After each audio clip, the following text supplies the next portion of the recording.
Hello everyone, today we're back in the Subaru Impreza 2014 of course, and today we're going to be talking about the CVT, or the continuously variable transmission, that is found not only in this car but in every single Subaru today, save for the WRX and the STI currently, where you can get a manual gearbox. But a lot of cars also have CVTs. Honda's doing CVT, of course. Nissan is infamous for their probably not good CVTs, if anyone really knows that. But I'm going to talk to you guys about what a CVT is, why Subarus are actually good, and why, if you're shopping in this market where you don't really care too much about performance, it's really not that bad. And all the hate online and on comments and everything is kind of a little bit over exaggerated. So what is a CVT, and kind of like how does it work and why are they using it? So a CVT, or a continuously variable transmission, is very different compared to a automatic transmission. Now in automatic transmissions, we're most familiar with torque converter transmissions. There's also dual clutch gearboxes, which kind of like automated manual style gearboxes. But in all those situations you have gears, and of course the gears are going to change the different gears as you go up through the engine speed and whatnot. And a CVT eliminates the gears. So you basically have a pulley with a chain. There's no belt, there's a chain that looks like a belt, but it's a metal chain, and it wraps around the pulley, and that chain can change, and it can vary the different ratios and sizes. It can stretch and contract and kind of do different things to give you the different engine speeds and kind of keep the engine in its power band and whatnot. Now, one of the biggest advantages to a continuously variable transmission, or a CVT, is it improves fuel economy. That's why you mostly only see them in kind of like regular commuter cars or regular cars you find every day, and or economy cars, or a hybrid or some sort of like that. Now, there's a lot of things with CVTs that I think on the internet and whatnot people kind of go a little bit crazy about. I think, and that all stems mostly from Nissan, and Nissan is to blame for this because the company that makes their CVTs, called Jtecho, is a Nissan company. Jtecho is infamous for their continuously variable transmissions, aka the Allcarnews CVT gearbox that is used in Nissan products, and they are crap. They are terrible gearboxes. They break all the time. Well, not gearboxes, but transmissions, but they break frequently. There's a lot of issues with them. People constantly complain with them, and just so happens, I think the other day, we just saw someone that had a brand new Nissan Kicks. I think it was like a year or two old, and the module failed on the CVT. Like, come on, that's ridiculous. They're infamous for going wrong. Now, there's a lot of misconceptions about CVTs because you'll see all these hate comments about them, mostly centered around this Nissan Jtecho unit. But Subaru's Lineartronic CVT is in-house built and designed by Subaru, and Subaru is they're not new to CVTs. Now, the current implementation of their CVT gearbox or transmission started in 2010, but they've actually been making CVTs since 1989. They debuted them around the late 80s, early 90s. I forgot the exact name of the car, but they've been around for a while, so they've been doing this for a while, especially by themselves. Now, the reason Subaru chose to make their CVT in-house is because they have a very weird powertrain that I don't really see. The only other car I can kind of compare Subaru's layout of how they lay their engine and powertrain out is Audi, actually. And you're maybe saying, whoa, what are you talking about here? What I'm talking about is how they kind of lay their cars out and whatnot. So Subaru's engines are, I know we're kind of straying away from the CVT, but this is kind of important. Subaru's engines are longitudinally placed. Oh, went the wrong way. I have to go this way. They're longitudinally mounted. Now, what that means is that the engine's mounted up front, of course, and it's sending power directly straight out from the engine to the rear of the CVT, and it's distributed to the front and rear wheels. Most cars in this class of vehicle are actually transversely mounted engines. If they're usually front-wheel drive based, that means the CVT gearbox, or whatever gearbox, is going to be kind of like smashed into like the side of the front end, or it's going to be like in some weird position or whatnot, implemented into the front drivetrain unit or whatnot. And so Subaru does this things very different. So it's a longitudinally mounted powertrain, and the engines are very far placed forward, also like on Audi. So it's kind of like a unique situation where they're able to do that, and they're also allowing them to well, they're kind of forcing them to have to make their own kind of unit because no one really makes anything like that.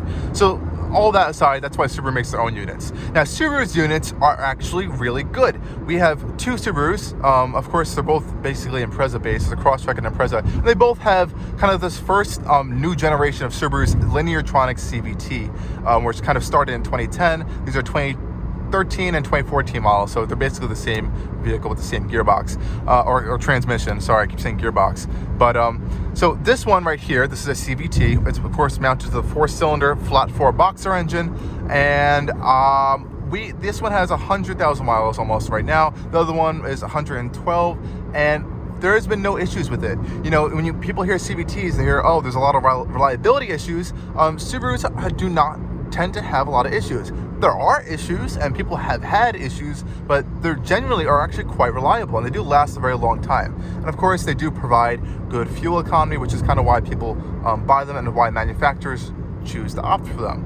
Now, before we talk into kind of like performance specifications and kind of like how they work and a little bit more of that stuff, I kind of want to give you guys a real world impression of them as we're on the highway right now, and this is kind of where a lot of the performance is going to come out of them. So one of the annoying things that a CVT is kind of characteristics of a CVT is like a droning type thing. So when you press on the accelerator, it kind of keeps the engine in the rev range right here, right? And you kind of get like a droning sometimes when you're accelerating.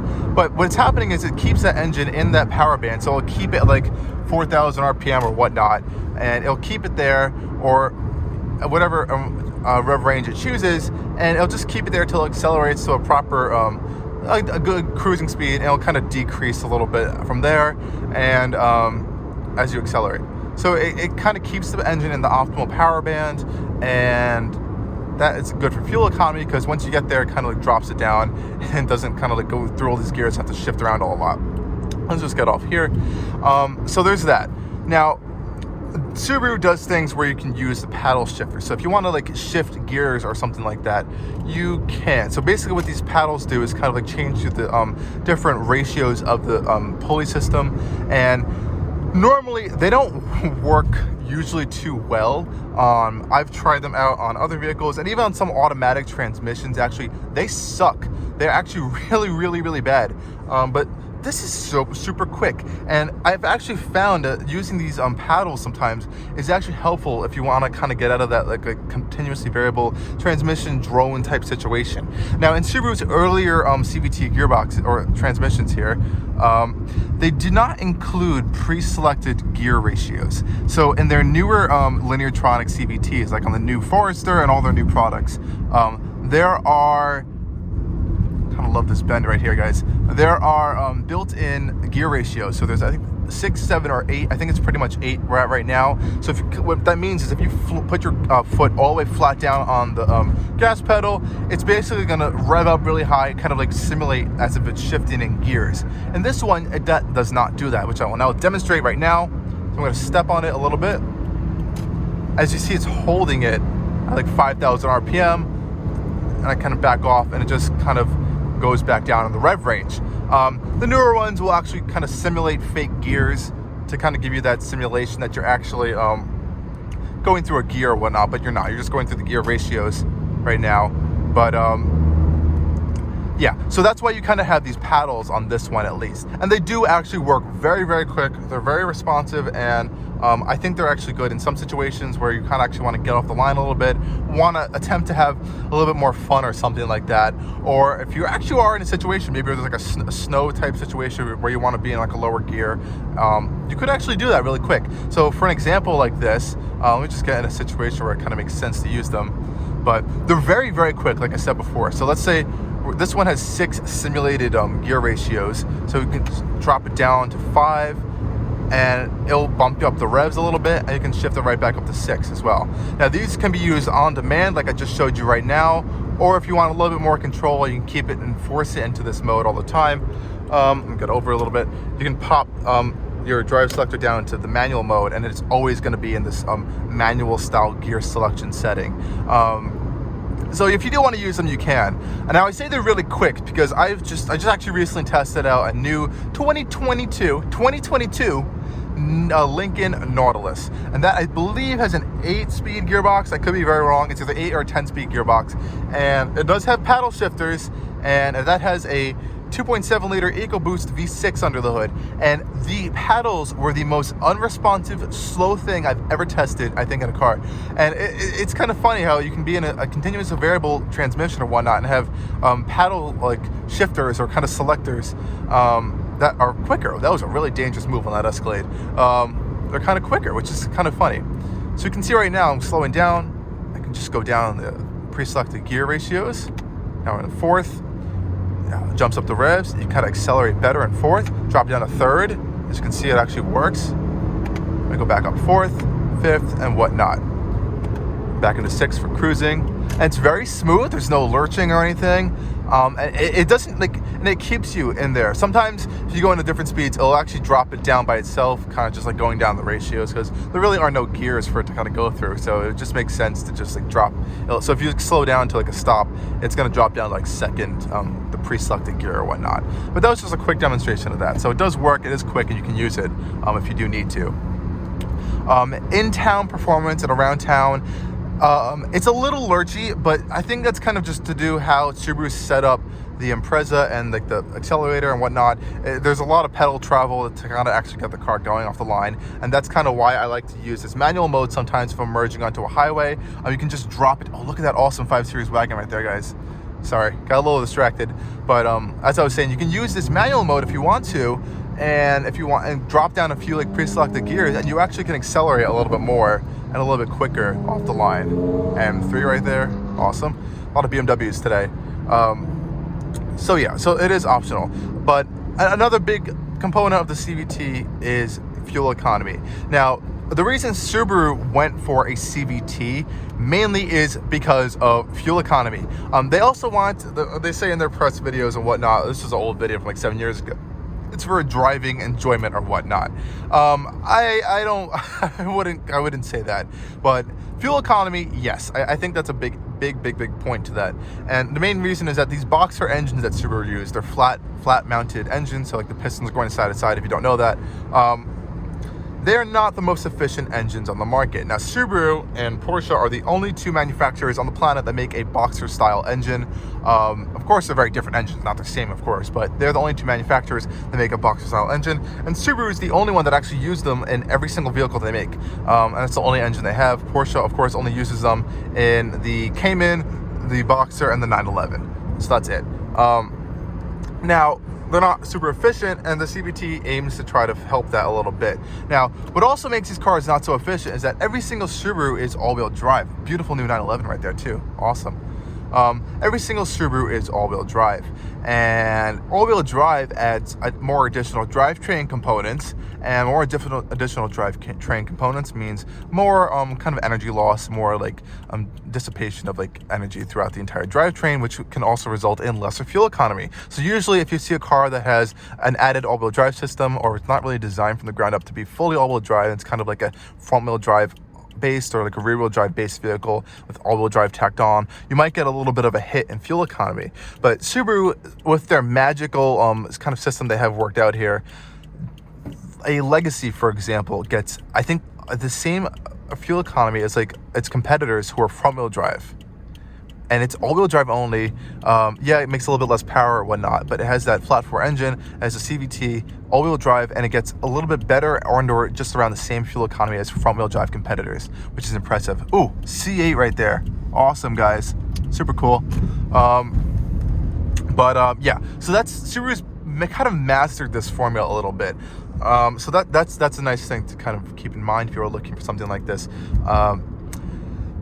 Otherwise than that, I don't have too many complaints with them. Now, I'm kind of speaking in the realm of these vehicles. If you, of course, want something with performance or something, if you want something that's a little bit more sporty, I wouldn't get a CVT. Like, you can get a WRX that has a CVT instead of the manual. Some people actually really do like them. It kind of keeps the engine in the power band, like we said before. A little bit better fuel economy than the manual, of course. And easier daily driving usability, but I don't know about that. And more of like actual performance car specifications, I would not put a CVT in there at all. The only other thing that comes to mind that's something similar to this is kind of Koenigsegg's direct drive unit in their Regera, but that's a very different situation. There's no actual gearbox at all, but it's kind of like that same where it just kind of keeps the engine concept where it kind of keeps the engine in the power band the whole time, but that's a very different situation. I'm not saying that's a CVT at all, so I don't need hate comments about that.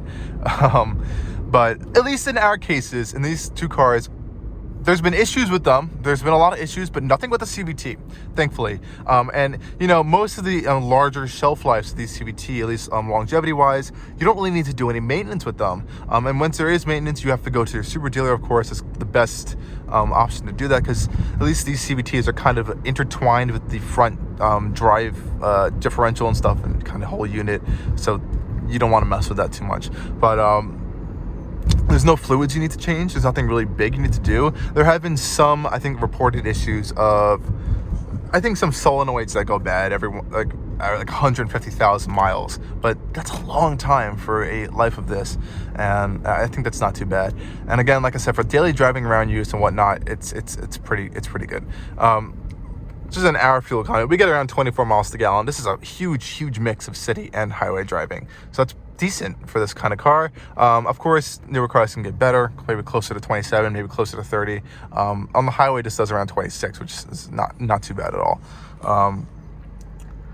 Yeah, so again, what I was saying with the CVTs, there are a lot of misconceptions out there about them, so be very careful where you're reading, because people like to gang up and hate on them big time, really big time. So you don't want to kind of be careful where you're reading about some stuff. There are some CVTs that are not good though, so you do want to be careful. Like I said before, Nissan CVTs are a huge hated item. They've been problematic for a long time now. I personally would stay clear of them. From the ones that I've been in, mostly the Murano products with the CVT, there haven't been any necessary issues, but I have experienced a lurchiness. I have experienced kind of like a shuddering, and we have at least a family member with I think it's a Rogue, who's had, I think, 2 failed CVTs already. So they do tend to have a bit more issues on the more common side of that. But another issue I think I actually saw someone talk about is like, all the CVTs are the same thing. They are not at all. Like I said before earlier in this, Subaru CVTs are unique and custom to them. They are not shared with any other manufacturer. They're made by Subaru, in-house by Subaru, and meant to be worked with Subaru products. So there is that to keep in mind as well. But yeah, otherwise it's kind of like a low maintenance, fuel efficient, daily kind of car. A gear or transmission for these types of vehicles, and 99% of the people that drive them don't really care. Now, you do see a lot of hate with them, and another big downside that kind of is fueled by that hate is that you can't really tow with them at all. But a lot of the cars that have them aren't meant for towing, so it doesn't really matter too much. Subaru has debuted a new heavy-duty CVT that is used on their new Wilderness Outback model, and it kind of debuted on the Ascent, where you can tow a little bit more than the regular Subarus. But these CVTs aren't really meant for towing too much. They're kind of meant for like that daily driving type of style, as well as fuel economy and whatnot. But if you want something that's going to be towing, go for a torque converter gearbox in a truck or a larger SUV or whatnot. Stay away from dual clutches; those are even worse with towing. Same low numbers, and you got to be careful with clutch slipping, all that stuff. But yeah, that's kind of how that's going with that. And these also kind of this kind of complaints also work on like an off-road situation with the CVTs. They kind of want to hold the power and that certain rev range. Sometimes they're not going to be able to provide the best amount of torque to lower RPMs or whatnot. So off-roading too, CVTs are not the best option either. So they're mainly big on daily driving. That's going to open up a whole other Pandora's box of complaints that can kind of come into this, where Subaru's unveiling the new Wilderness models. Yeah, it has an upgraded heavy-duty CVT, but they're kind of pointing them and marketing them toward this off-road style. And so far, the reviews have been very good, actually, with them. But I think you're still going to get your best kind of off-road situation with a manual, if you really want to go that crazy route. Kind of hard to do in some really hard situations, but the best is like an automatic gearbox and a torque converter style. Enough with all this going off in tangents and stuff. I just kind of wanted to highlight how this CVT experience is. If you guys have any other questions, feel free to drop them in the comments below. I know I was talking fast, kind of just going off the top of my head and kind of expressing my feelings of CVTs and kind of what I've been seeing around the internet and whatnot about them. But thank you guys for watching this video, subscribing, and keeping up to date with all the Allcarnews stuff. And there's a lot more stuff coming soon as always, and see you guys on the next video.